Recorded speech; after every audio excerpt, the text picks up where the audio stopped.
김유라입니다. 반갑습니다.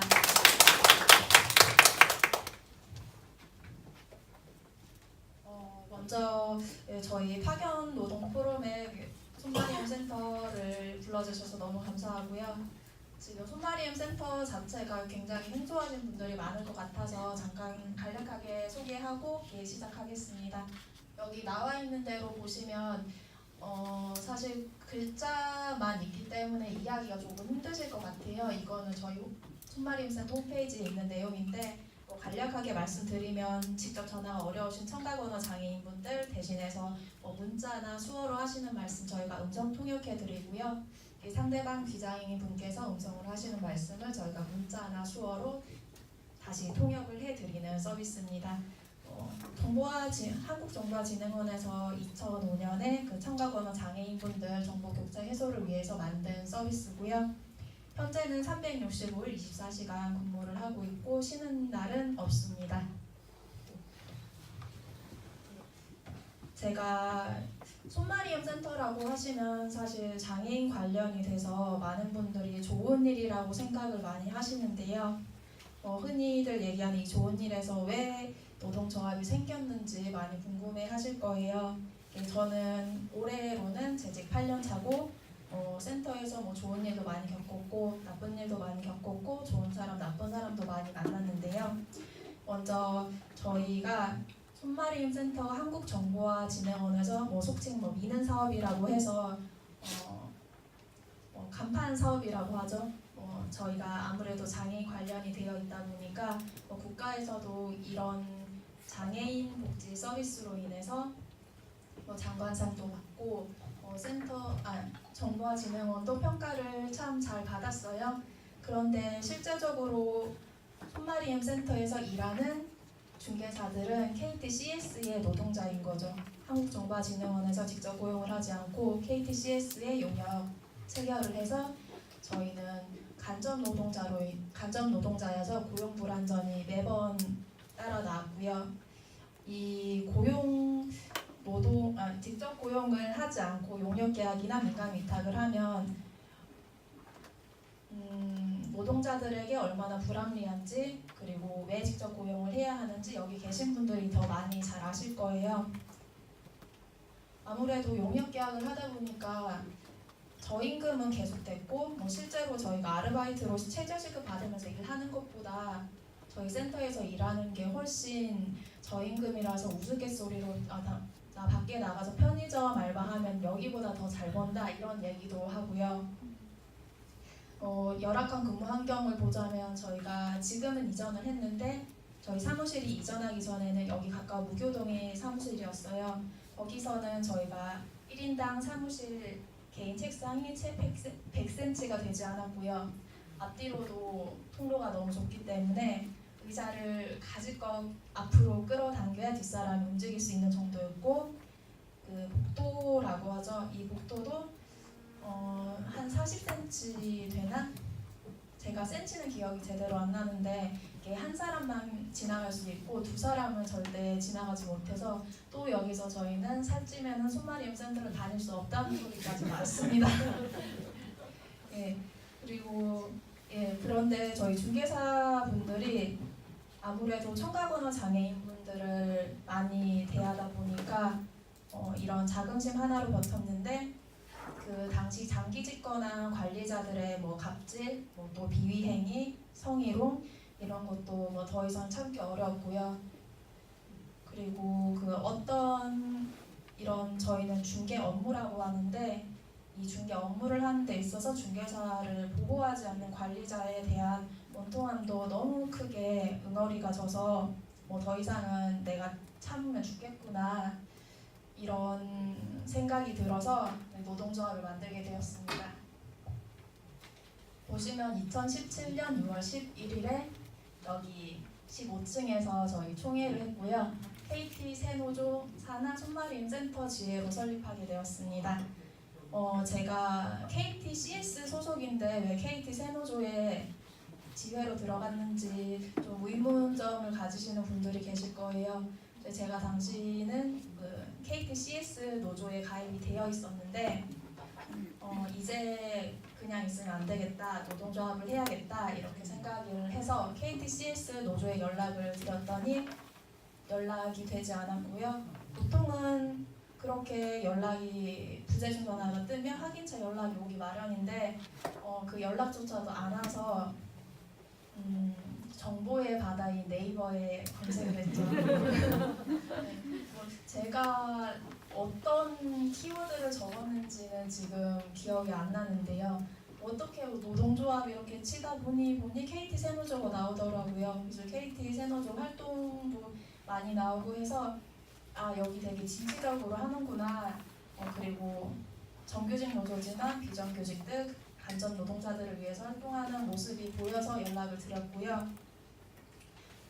처음에 만났을 때는 노동조합을 하는 게 정말 잘한 일이다, 잘 생각했다, 그리고 또 하지 마라. 왜냐면 이 노동조합을 하는 길이 힘든 게 뻔히 아니까 하지 말라는 말, 그리고 해서 잘했다는 말, 이게 두 가지를 같이 말씀하셔서 저도 좀 혼란스러웠는데요. 네, 그만큼 많이 옳지만 많이 힘든 거라는 걸 이제서야 그때 무슨 의도로 말씀하셨는지 이해를 하고요. 그리고 여기 사진 보시면 저희가 조합원이 이 당시에는 센터 인원이 28명 정도 되었는데 조합원들은 저 포함해서 12명 정도 됐고요. 그리고 저희가 24시간 운영을 하다 보니까 예를 들어서 다른 센터처럼 3교대, 2교대 이런 식이 아니고 7교대로 교대를 하기 때문에 여기 많이 못 오신 조합원 분들이 계세요. 예. 그런데 이때는 12명이었지만 현재는 37명 총원에서 조합원은 20명으로 가반은 넘었고요. 그리고 제가 처음에 2017년 1월에 KT 세노조에 찾아가게 되었는데 그때는 반년 정도 이렇게 수습 직원마냥 따라다니면서 여러 노동조합 관련해서 지식도 배우고 그리고 선배님들의 지혜도 배우고 그러면서 좀 저도 바르게 세상을 보려고 했는데 제가 기존에 가지던 관점 말고 새로운 시각을 알게 돼서 정말 잘했구나. 조금 아쉬운 점은 좀 빨리 하지 못했던 점에서 좀 아쉬웠고요.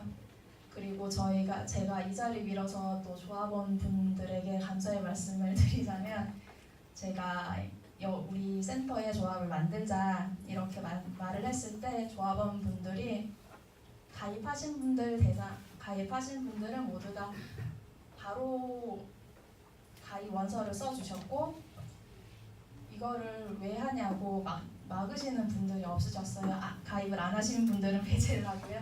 그래서 조합원들한테도 너무 감사하고요. 그리고 저희가 조합을 만들면서 목표를 크게 두 가지로 잡았습니다.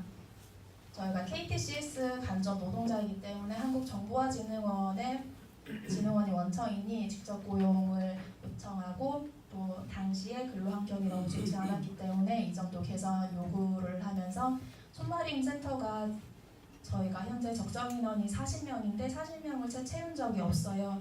그런데 저희가 서울 지역만을 관계에서 중개 서비스를 제공하는 게 아니라 전국에 계신 청각언어 장애인분들 대상으로 서비스를 하기 때문에 이거는 400명도 부족하고 몇십 배로 확대되어야 되기 때문에 이 두 가지를 크게 목표로 저희가 잡아서 노동조합을 만들고 요구를 했습니다. 그 이후에 저도 사실 노동조합이 처음이라서 저 혼자 할 수 있는 일이 많이 없더라고요. 그래서 주변에 세노조 분들도 많이 도와주시고 좋은 사람들도 연결해 주셔서 좋은 인연도 맺게 되었고요. 그러면서 좀 많은 일이 있었는데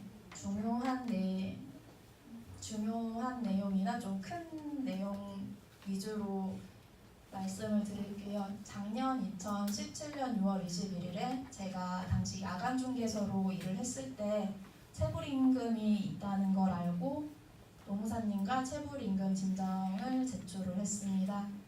그리고 뭐 몇 번 노동부에 가서 뭐 출석도 하고 이게 왜 그렇게 됐니 아니니 뭐 KTCS도 와서 얘기를 하고 결국엔 3개월 정도 이후에 합의 제안을 해와서 거기에 응했고요.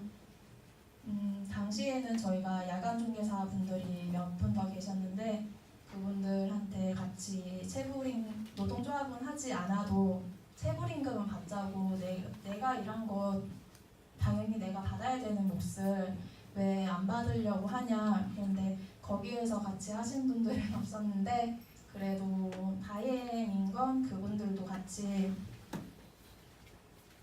이후에 체불된 임금을 받을 수 있었다고 해요. 참 이게 당연한 건데 제가 제 수입료를 개인 돈을 지불을 하고 제 시간을 들여서 출석을 하고 이런 점에 있어서는 좀 억울한 면도 없지 않아 있는데 여기서 노동조합 하시는 분들은 잘 아실 거예요. 이게 당연한 거고 세상에 잘못된 걸 바로잡자고 하는데 왜 그걸 올바른 걸 지금 못하게 하고 있는지 그 올바른 거를 왜 힘들게 해야 하는지 그걸 다 감수하고 하시는 분들이 많아서 이게 어떤 마음인지는 다들 이해를 하실 것 같아요. 예. 그리고 저희 보시면 6월 30일에 저는 2011년에 입사를 했는데요. 2005년에 개소하면서부터 이전에도 오래 일하신 중개사님들도 계셨고 그러면서 앞서 말씀드렸을 때 장기 집권한 관리자들이 뭐 비위행위나 뭐 성희롱 그리고 갑질 등이 굉장히 만연했는데 그런 정말 비상식적인 내용을 다 취합을 해서 1차로 감사 요청서를 KTCS니까 그 KT의 계열사잖아요. 그래서 본체인 KT와 한국정보화진흥원에 감사 요청서를 발송을 했고요. 근데 아니나 다를까 답변은 전혀 없었습니다.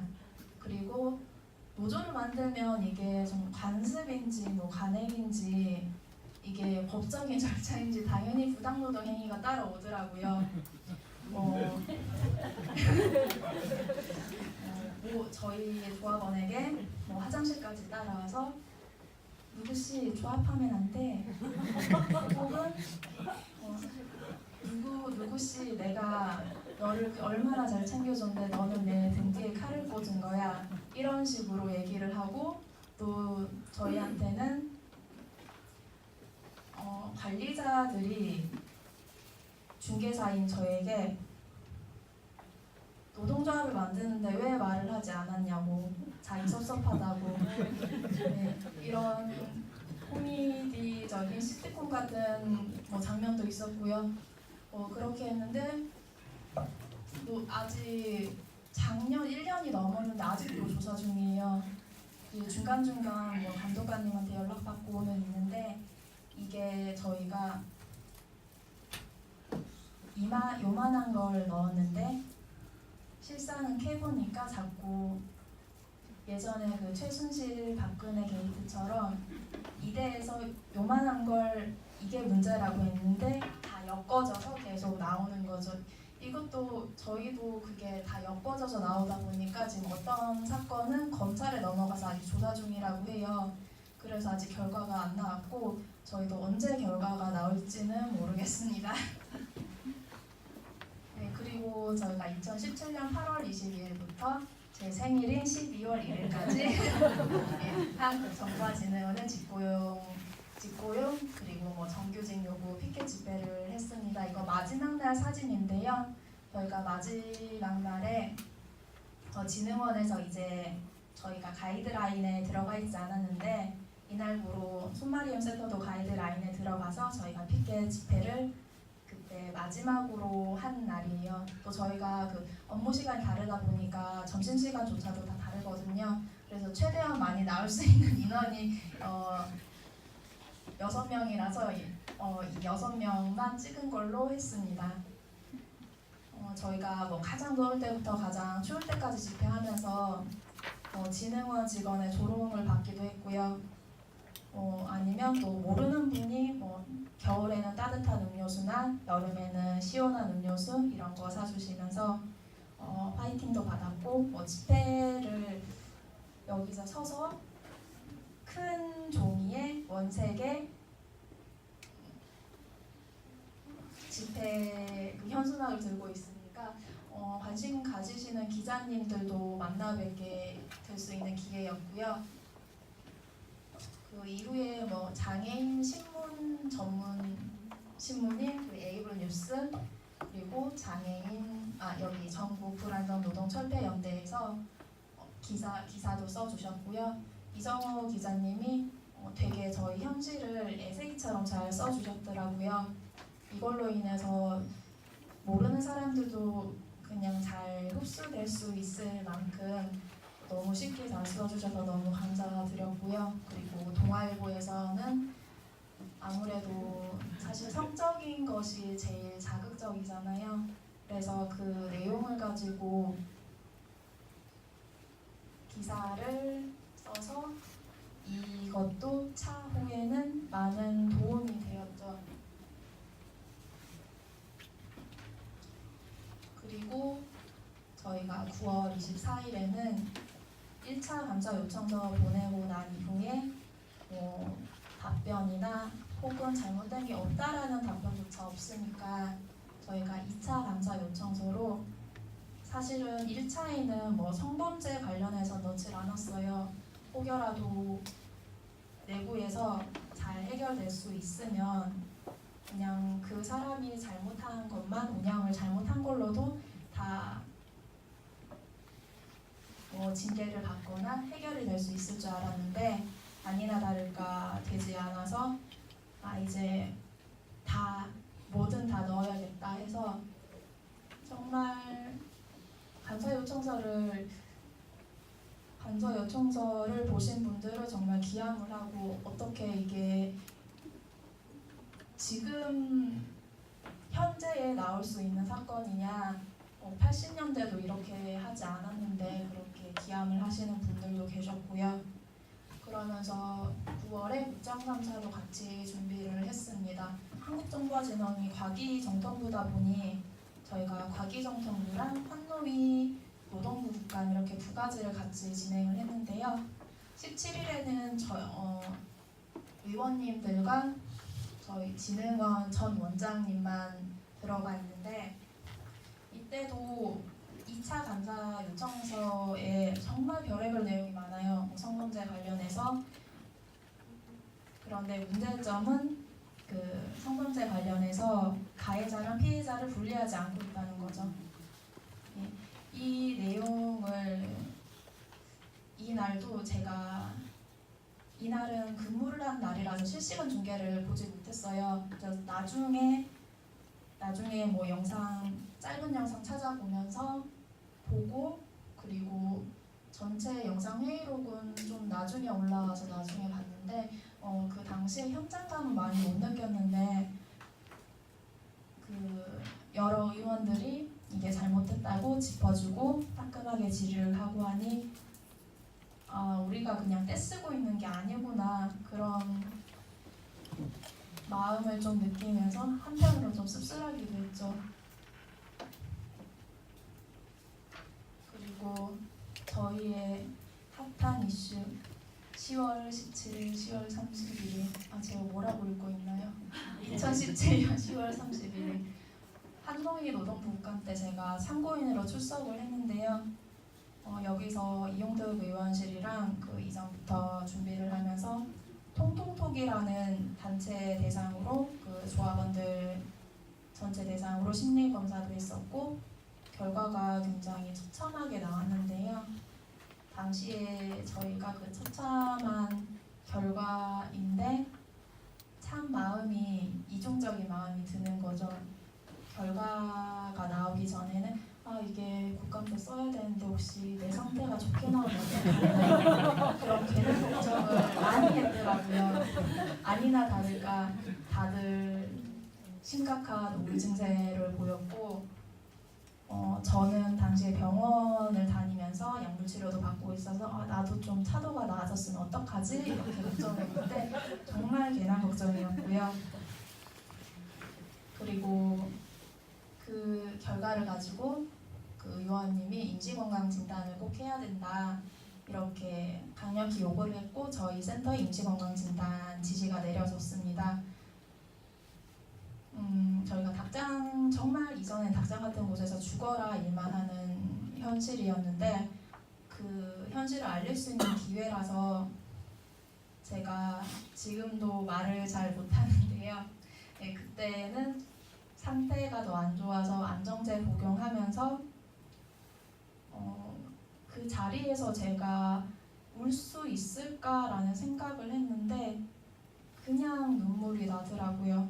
저 정말 북받치게 서러운데 불구하고 이 내용을 여기서 읽지 않으면 나중에는 소용이 없을 것 같아서 눈물 콧물 흘리면서 당시 준비해가 원고를 다 읽었고요.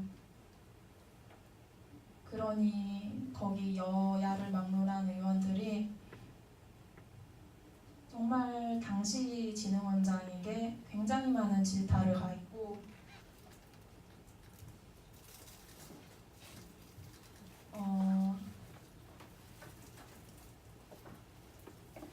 어떤 분은 그걸 보고 좀 통쾌하다고도 하더라고요. 저희가 예전에 진흥원장과 간담회도 가졌었는데 그때는 좀 애매하게 답변을 하고 도움을 줄 거라는 답변은 하지 않고 그랬는데 그 자리에서 좀 쩔쩔대는 모습이 좀 통쾌하다고 하신 분도 계셨고 그리고 거기서 어떤 의원이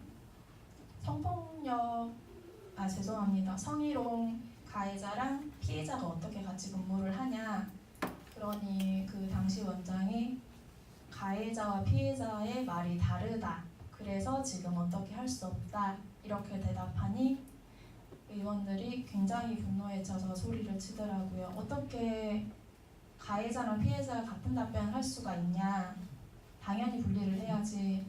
그래서 그날부로 그 전 센터장과는 분리가 되었고요. 분리가 된 건 너무 좋은데 또 여기서 마음이 좀 안 좋더라고요. 우리가 KTCS에도 진흥원에도 몇 차례나 얘기를 해왔음에도 불구하고 시정하겠다 아니면 우리가 확인을 좀 해보겠다 혹은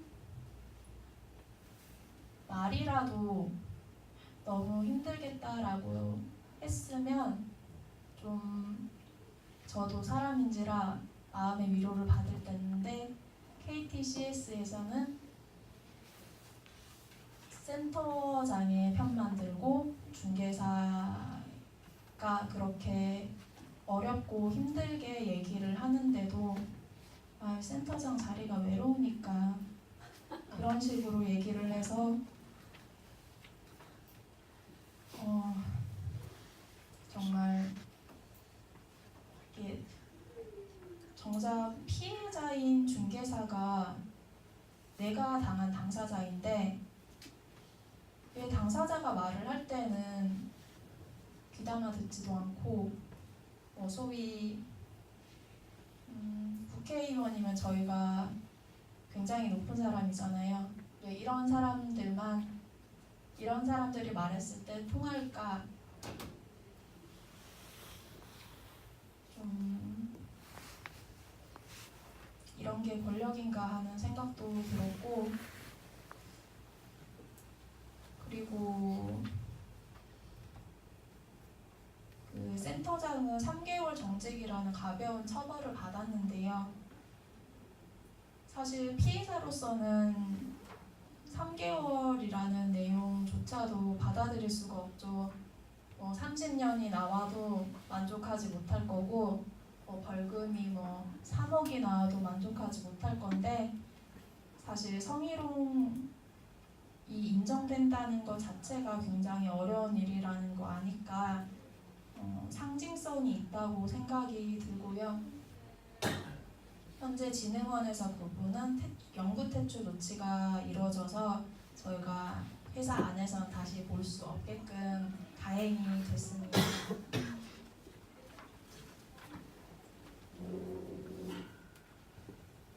그리고 제가 여기서 자료 편집하면서 오타가 있는데요.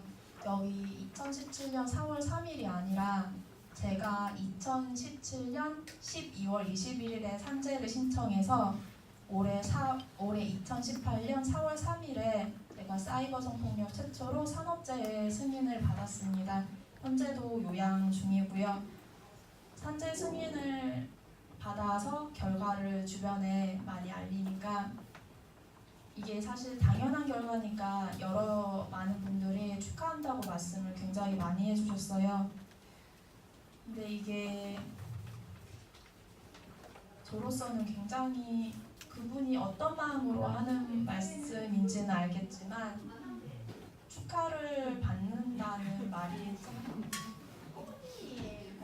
그분이 저를 뭐 무시하는 의도도 전혀 아니고 한데 참 지금도 뭐라고 정리를 못하겠더라고요. 당연히 되길 바랬고 됐으니 기쁜데 정말 내가 국가적으로 환자구나, 정말 내가 병이라고 하긴 못하지만 내가 다친 게 확실하구나, 이런 내용이 확증이 된 거라서 저도 지금 1년이 그 사건은 2014년에 일어났는데 저도 언제 이 당시의 마음을 정리할 수 있을지 모르겠어요.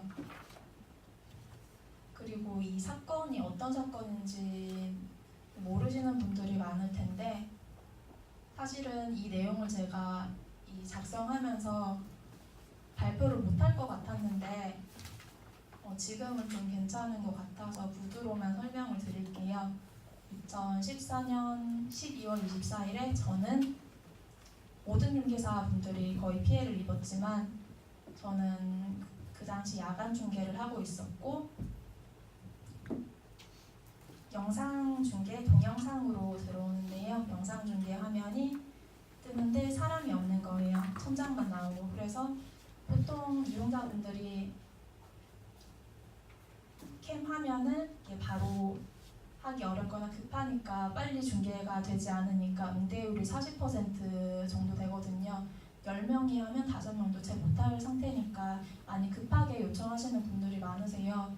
그래서 저도 그런 줄 알고 기다렸는데 중개사의 얼굴이 여성인 것을 확인하고 그 가해자는 남성이었는데 본인의 성기를 화면 한가득 비추는 거죠.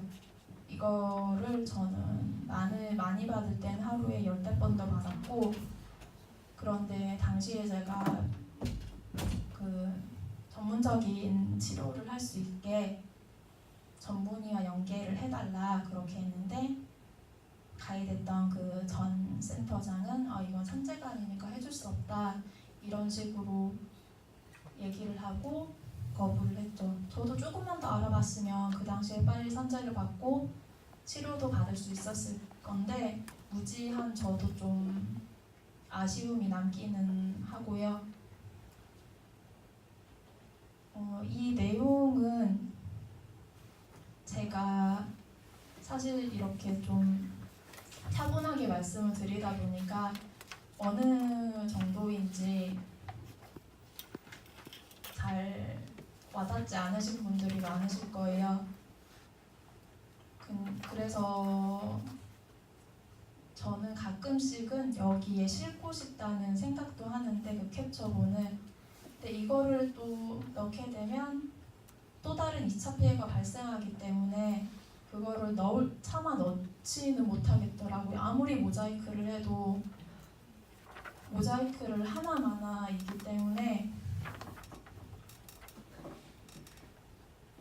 이거를 제가 그래서 제가 이 사건에 대해서 많이 의원실 다니면서 혹은 다른 곳 다니면서 많이 설명을 했는데 사실 오늘 자리에는 못 오셨는데 저희 조합에 김영수 사무차장님이 계세요. 그분은 문자중개사라서 이 사건을 접하지는 않았는데 주변에 영상 중개사분들이 이런 피해를 받았고 하니 그분한테 하소연을 많이 해서 그분도 알게 모르게 피해자가 된 거죠. 그래서 제가 이렇게 얘기를 하는데 본인 어느 날 신문 기자님과 인터뷰를 하는데 그 캡처본을 볼 기회가 생겨서 영수 사무국장님이 봤는데 보자마자 눈물을 뚝뚝 흘리더라고요. 이 정도로 심한 줄 몰랐다고, 왜 이렇게 담담하게 얘기하냐고 그렇게 얘기를 하더라고요. 저도 최대한 표현을 하고는 있는데 고통이 1에서 10까지라면 저는 15, 20 정도라고 생각을 해요. 근데 저도 마음이 답답하죠. 이거를 다 까놓고 보여드릴 수가 없어서. 네, 조금 번거로우시겠지만 손마리임 센터 페이스북 페이지나 혹은 손마리임 센터 산재 이렇게 검색을 하면 그 해당 관련해서 서울신문에서 일면으로 다뤘던 기사가 있거든요. 거기에 그나마 좀 상세하게 나와 있어서 그 부분 보시면 제가 지금 말을 좀 잘하는 편이 아니라서 좀 더 이런 의도로 얘기를 했구나라고 이해하실 수 있을 것 같아요.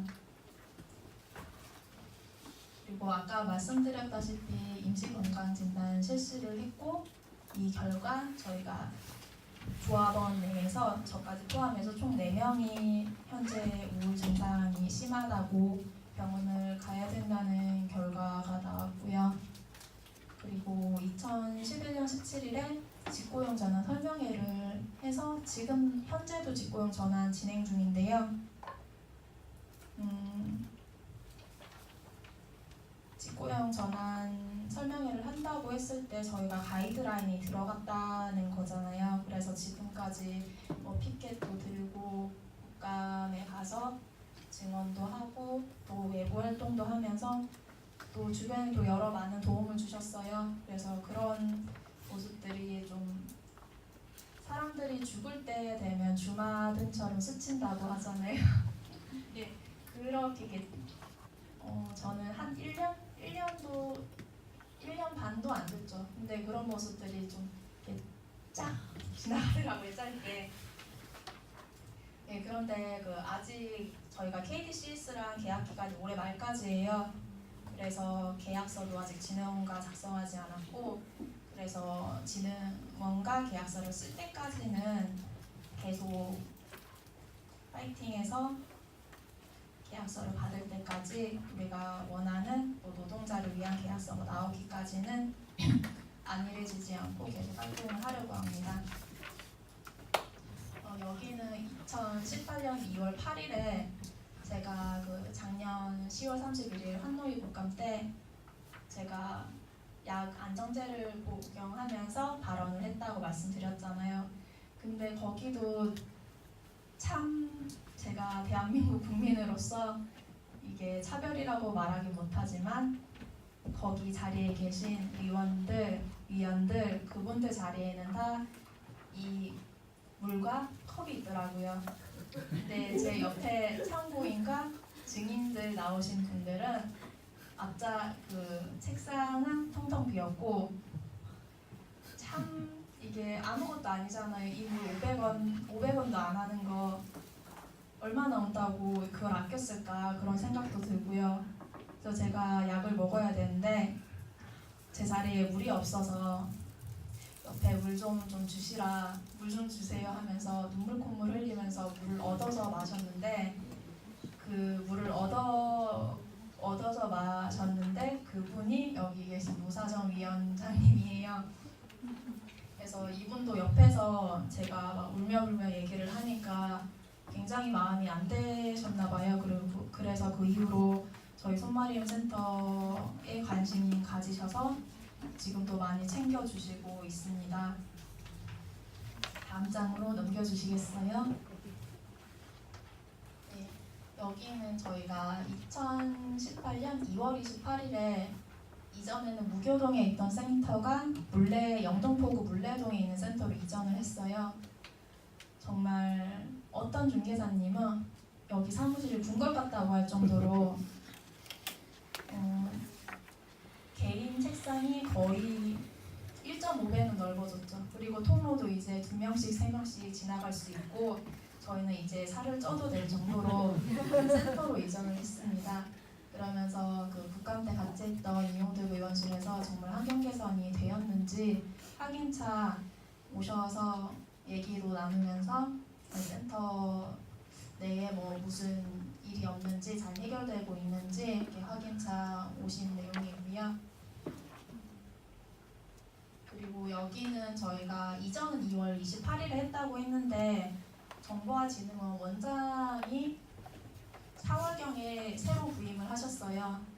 그래서 4월에 부임을 새로 하시다 보니까 뭐 여러 일도 있고 뭐 밀린 일도 처리해야 될 있고 하니 아무래도 이전 개소식이 좀 늦어지게 됐거든요. 그래서 6월 8일에 그때 뭐 같이 있던 그 저기 뭐 의원님 그리고 뭐 가기부에서도 오셨고 모사정위원장님도 오셨고 진흥원장님도 새로 부임하셔서 오셔서 그 당시에 뭐 저희가 직고용이 되면 고용 불안에서 탈출할 줄 알았는데 저희가 진흥원에서는 직고용이 되면 대구이전 원칙이라고 하세요. 근데 그거는 사실 정규직 대상으로 원칙을 적용해야 하는데 저희는 무기계약직으로 한다고 하면서 그런 똑같은 잣대를 들이밀면 안 되는 거잖아요.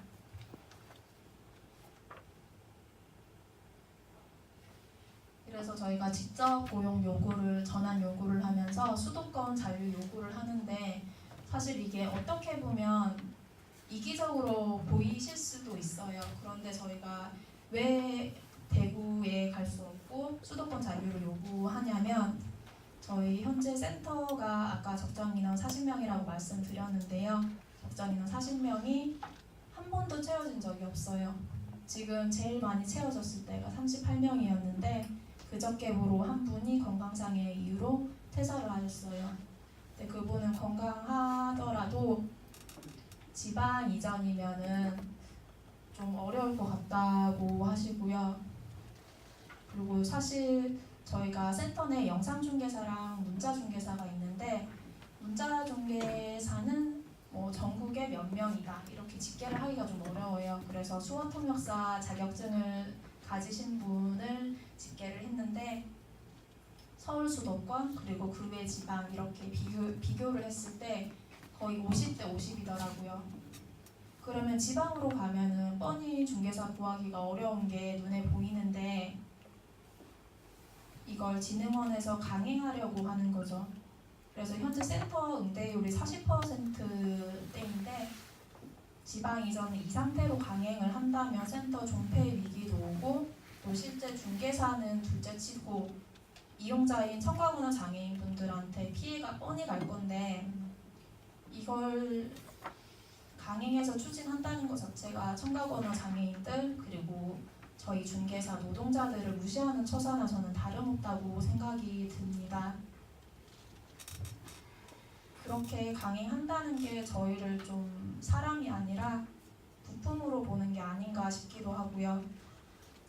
그래서 센터 운영이 원활하게 되고 저는 센터 응대율이 100%대였으면 좋겠어요. 청과문화 장애인분들이 쉽게 말하면 뭐 짜장면 주문도 하고 뭐 택시도 부르고 뭐 동사무소에 전화해서 수급급여도 얼마인지 물어보고 뭐 정말 생활에 밀접한 전화도 하는데 뭐 119를 부른다든지 경찰에 신고를 한다든지 정말 생명에 관련돼서도 전화 통화를 아주 작게는 아니지만 정말 종종 하세요.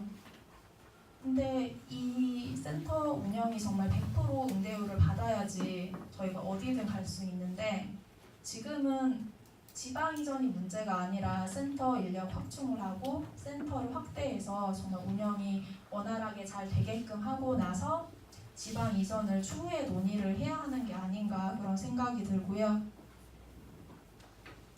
그리고 다음 네, 네, 여기 저희 페이스북 페이지랑 블로그인데요. 저희 손마리움 센터 소식들은 여기 다 나오니까 뭐 SNS 하시는 분들은 페이지 좋아요도 눌러주시고요. 그리고 네이버에 블로그도 있으니까 거기서 소식도 접해주시면 좋습니다. 이상 발표 마치겠습니다. 긴 시간 말씀 없는 제 말씀 들어주셔서 감사합니다.